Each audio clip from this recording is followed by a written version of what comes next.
The big thing about it is we started building this little snowball on top of a very long hill. So we started at a very early age in rolling the snowball down. And of course, the snowball, the nature of compound interest is it behaves like a snowball of sticky snow. And the trick is to have a very long hill, which means either starting very young or living to be very old.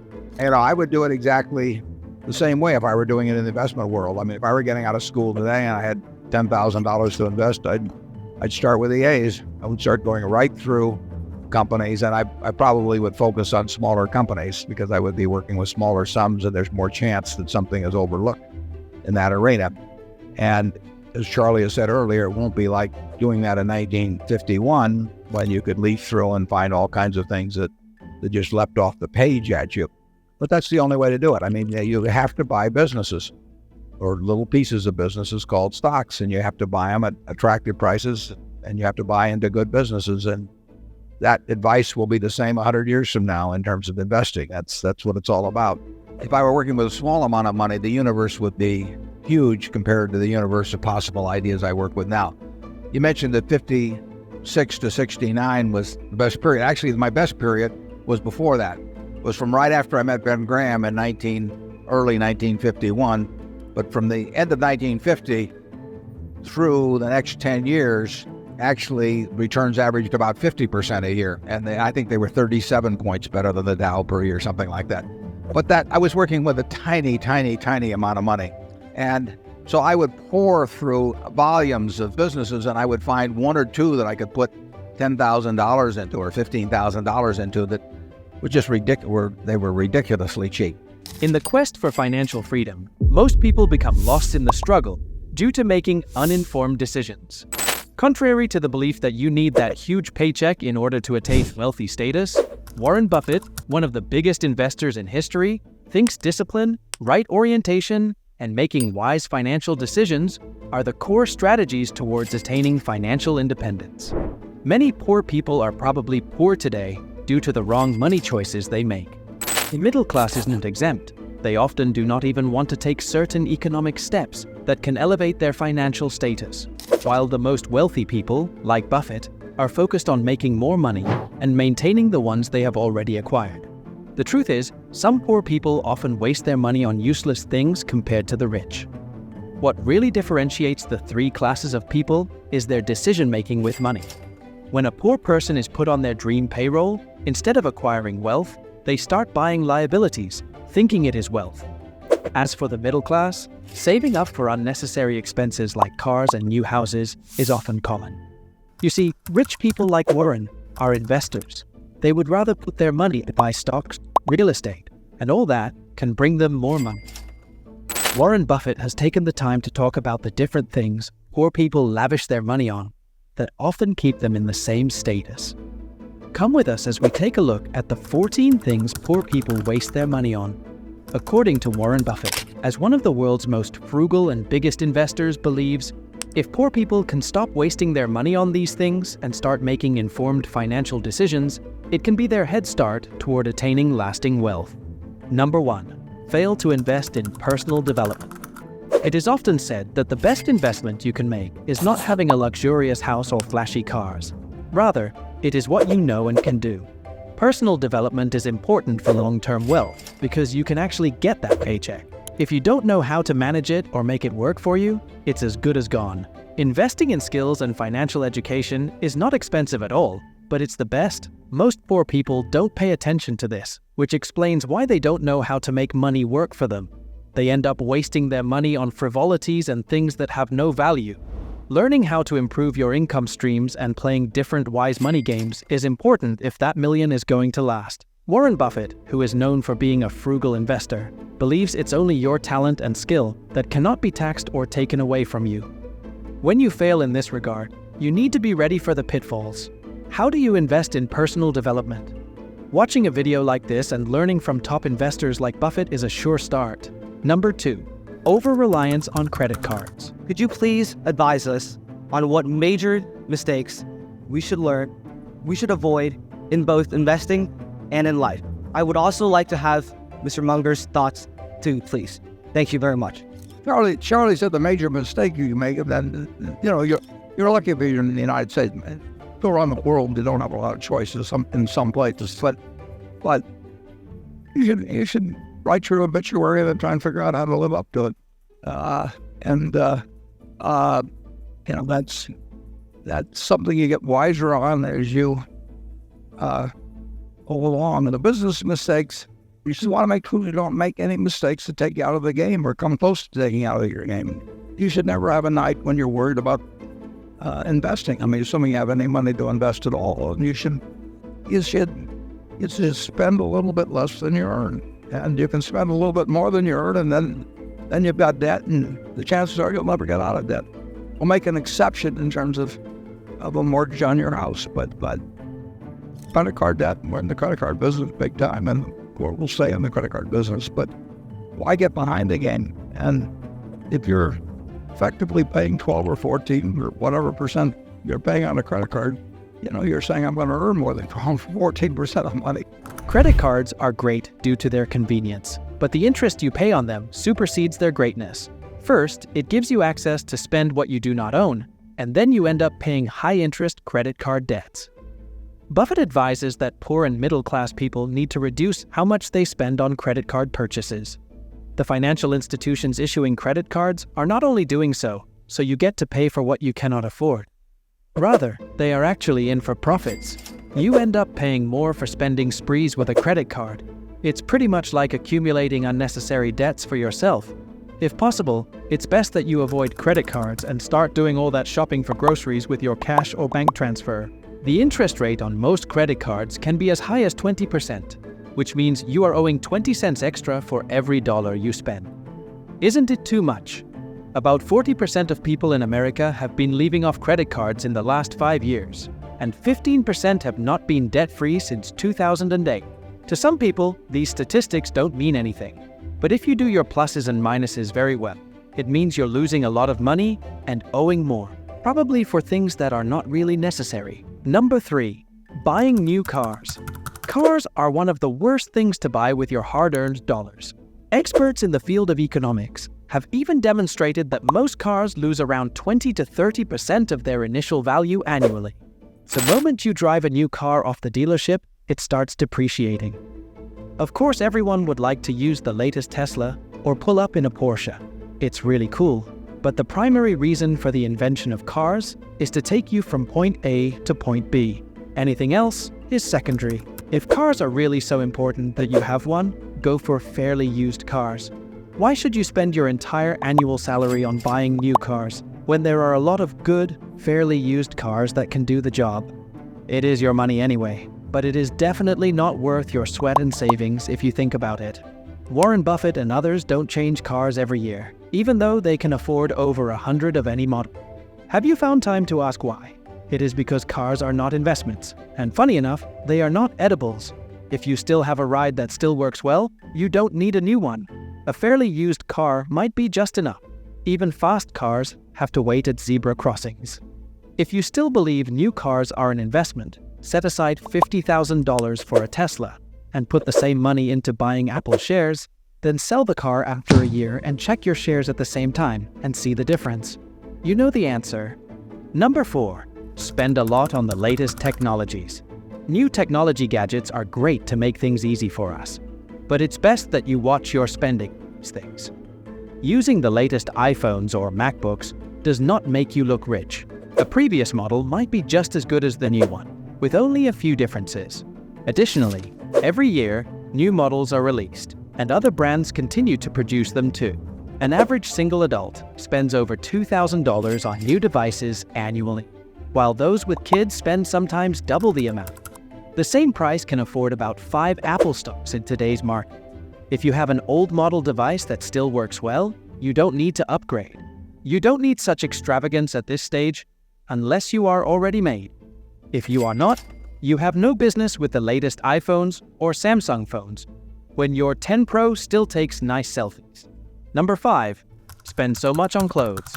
On average, families in the United States spend up to $61,000 in yearly expenses, out of which over $1,400 are spent on clothing, which is about 2.3%. Unfortunately, 11.3% end up in the landfills every year. Most poor people have this common lifestyle of spending more to look good than they spend to acquire assets or invest. They want to have the latest Gucci, Balenciaga, and Ralph Lauren designer clothes, not minding if it costs a fortune. It is simply something for them, which is why they like the saying that you are addressed by the way you are dressed. It is actually nice to look good. In fact, it is part of personal development. However, you don't need to put on expensive designer clothes to even look good. Why try to look like Jay-Z when you are not even involved in the showbiz industry? As someone who is keen on acquiring sustainable financial freedom, a simple outfit is enough to fetch you the yes, sir or ma as you want to be addressed. Make Elon Musk, Mark Zuckerberg, and other investors your role models in this regard. Take a look at how simple they look, yet they are well revered. You can still look simple and sweet without breaking the bank. Why change your wardrobe when the clothes are still okay? Honestly, these are unnecessary expenses, and most poor people fail to see them. Number 6. Frequent pubs and bars. Alcohol is not food, but some people drink more than they even eat. Take some time to check how much you spent on alcohol last year. For someone who drinks as a top priority, some beers even cost up to $5 to $10. Just put, if you drink a bottle every day, you could probably have saved over $3,000 before the year runs out, and that is no small money. It is cheaper to plan home get-togethers and parties, so bring those friends of yours home instead of visiting expensive bars. You can order drinks of any kind, as long as they are not excessive or too costly. Drink and get along with friends or family. The likes of Warren Buffett don't drink outside. Most of these people don't even take alcohol. Drinking at home can also be fun if you do it with friends, but beers from some bars can be pretty expensive compared to the ones you have in your home. Bars are built primarily for profit. They know poor people like to drink in public, so they create a place within those areas. These are the kinds of ideas you should probably be thinking of too, making money rather than lavishing the meager earnings. Number 7. Gambling. I bought a 1958 and you moved into yours about 1960, didn't you? Yeah, and I paid more. But he designed his own house. He did not pay an architect, right? I did. I paid an architect $1,900. Oh, It was as much as 30% of the normal price. yeah. Notice how he remembers the details. No, I have everything in life I want. It's a very simple thing. If there's anything that money could buy, there are things money can't buy. But if there's anything money could buy that I wanted, I'd do it this afternoon. I wouldn't have any problem with that at all. I do not think that standard of living equates with cost of living beyond a certain point. I mean, up to a certain point, there's no question that it does. I mean, in terms of having good housing, good health service, good food, everything. But good transportation. But there's a point, I think, if anything, you start getting inverse correlation. My life would not be happier. It'd be worse if I had 6 or 8 houses or, a whole bunch of different things I could have. It just doesn't correlate. And so having everything I have, I mean, you can't have more than that. Gamblers believe that every business is all about gambling, to invest in stocks that you are not certain of, or buy assets that may or may not appreciate. All those blah blah blah are just talks to justify nonsense. Gambling is a quick money approach to temporary money that is not even yours, even if you are lucky at all. Visiting casinos and trying to win that lottery ticket is all based on luck, and most times only less than 10% get lucky and less than half put the money to good use. What does it tell you? It's just an avenue for rich people to take away from poor people. It's crazy to see someone put over $3,000 of their paycheck into something that has the slimmest chance to multiply. Oh yes, I might get lucky someday. Well, what if you don't? Even if you do get lucky someday, you might have wagered all that you did win. 8. New homes.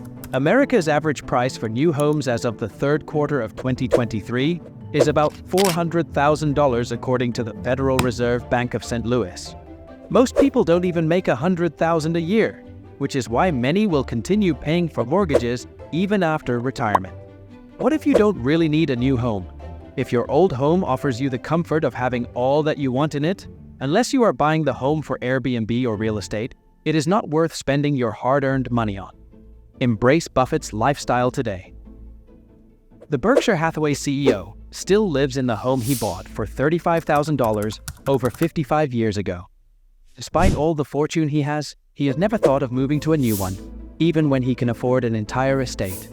His house has 5 spacious bedrooms, as well as everything else he needs. Unlike other billionaires who own super yachts worth hundreds of millions, Buffett has none, which explains why he is seen as one of the most frugal investors. Number 9. Smoking. As low as you think a cigar costs, if you had to add up the figures and the worth of every cigar you smoke in a year, you would be shocked at how much money you've lost for nothing. Aside from the money being lost, the end implication can cost you a fortune when the downside hits. You want to pounce on different weeds and smoke tens of cigars when you don't even have a sustainable stream of income. Most smokers are liable to die young. This is medical advice written on packets of cigars, not because the companies producing them don't want people to buy them, but just as a disclaimer alert in case anything happens to the consumer. Despite this warning and all, smoking is still an incessant habit. The percentage of smokers in the United States in 2021 data points by the CDC is estimated to be over 11.5%, which represents over 28.3 million people. And the downside, over 16 million people are living with diseases caused by smoking. Health is wealth, as they say. What sense does it even make to spend your hard-earned coin to make yourself unhealthy? This video is not advising you to quit smoking, but at least cut down on smoking to save costs and your health, of course. Number 10. Gym membership. Most gym membership payments often go unused after the first 2 to 3 months. Working out is good, but if you don't commit to it, it's a waste of useful resources. You don't even need to visit an equipped gym to stay fit unless your job requires it. There are lots of home exercises, like jogging around the neighborhood, hiking, and even something like push-ups that can help you stay fit. All that money spent on gym memberships can obviously be used for other investments. Gymming is even more exercise. Not everyone can handle it. If you can't force it, simple exercise is still exercise, but not until you lift 50 kilograms. Number 11. Unnecessary subscription services. Most online subscriptions are not entirely used. Yeah, it is tempting. You subscribe to Netflix, Amazon Prime, Spotify, Apple Music, and several online games. That does not make you a big man. These things are there to take those few dollars you make, and your credit card debts will keep piling up with their huge profit. It's even worse if you put them on automatic subscription. Warren Buffett thinks this is one of the mistakes poor people make. They waste scarce money on things that may not even be worth it, rather than invest that meager sum in an income-generating stream. Cancel some of these subscriptions and save those sums you have been putting aside to pay them. No matter how little it gets after overtime, it is much better than burning your money in unproductive ventures. Number 12. Waste too much on skincare products. The rate at which people want to smell like roses and their skin to be bright like diamonds has brought about the existence of hundreds of skincare brands, and the number won't stop increasing. According to an advanced dermatology survey of 100 Americans, every American spends about $722 on skincare every year. Skin maintenance is not really bad. What is bad is spending too much money and changing skincare routines like just some piece of paper. It is your money going down and theirs going up. Some of these products can even be harmful to your health. SkinCancer.org statistics show that 1 in every 5 Americans has the chances of suffering skin cancer before they turn 70, and 2 skin cancer patients die every hour. Even though skincare products are not the sole contributor to these statistics, they actually contribute a significant figure. What would take the hit if such a thing happened? Your rainy days and life savings. So the downsides are bigger. It is best that you find natural products that are pretty much cheaper and safer, and stick to them rather than switching from one to another every time in search of sickly glows. It even reduces your credit card spending.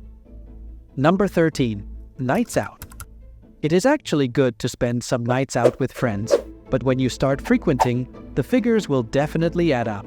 Instead of going out with friends and family in public places that are often very expensive, try cooking your own meal at home. Invite those friends of yours over and have some nice talking time. Warren Buffett goes to McDonald's only on weekdays, especially during his weekly trips. The reason is that it is actually cheap, and most of his nights are spent at home, where he eats home-cooked meals. If you consider how much you spend on eating out every day, and weigh it with how much it costs you to eat home-cooked meals, you did save over 30%, if you spent up to $700 monthly on eating out. Rich people don't even go to these places to eat, so why should you keep paying so much for something you can make at home? Number 14. Payday loans.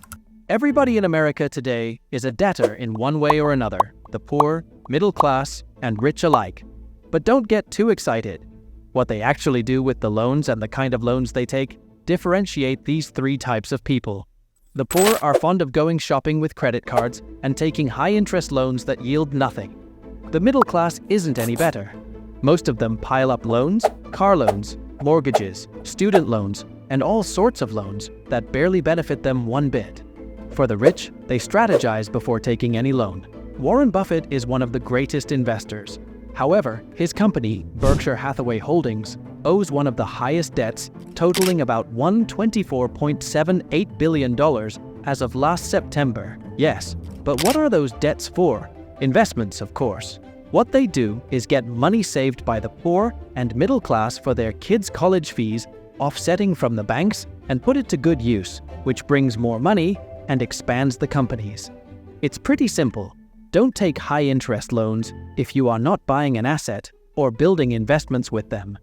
Elon Musk lives inside a tiny portable cabin, yet he's worth over $200 billion. Warren Buffett still lives in a house he bought over 50 years ago. What does that tell you? All these things don't matter. Nobody is telling you not to drive your dream fancy cars and live in that Beverly Hills mansion as you've always wished, but it's not yet time. Investing almost every coin you make should be your top priority this 2024. These Warren Buffett advices may look absurd to you. If the world's biggest investor says this, then you should not argue it. Follow these steps and stay away from these things, as financial freedom often comes with sacrifice. With that, we have come to the end of the video. Thanks for watching and always supporting us. If you are in for more educational and exclusive contents like this, give it a thumbs up, click on the subscribe button to subscribe now, and turn on post notifications. Thanks for watching. See you in our next video.